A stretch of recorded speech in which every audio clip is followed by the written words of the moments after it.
Puso ng gangsto sa edad ko 14 years old. Hingap ko 30 seconds massacre matime blindfold. Halos sumabog ang shoulder, iklap ko pala folder. Hindi naman soldier pero ang war is not over. Rocket roll forever, nasa magkabilang daliri. Mga tusok ng karayong marka nang nananatili.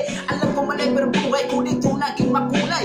Bala ang alay para sa aming mga kaaway. Ang mawalay sa aming namahan, ako'y nakahanda na. Machipo ang kalaban ng idalihin ko na. Pero teka muna, ito ba'y katotohanan? Mabigat ang katanungan, ano bang pinaglalaban? Nang dahil basagad ang buhay mo sa sakripisyo. Kahit alam mo, haampungan makulong o nicho ang peligro at batas ang buhay namin ay likas. Bawat luwang papatak, bala ang katubas. Halika na pasukin natin ang mundo ng laro. May ko sa mas matindi pa sa mga edo at kano. Kapag bumanat ng may katumbas ko ilang bumbo sa akin. Hindi na nagbabago ng bumbo. Ilasan ng panahon. Sabay ng beatbox, estilo at nilatang mga letrang sitigas ng iskutero.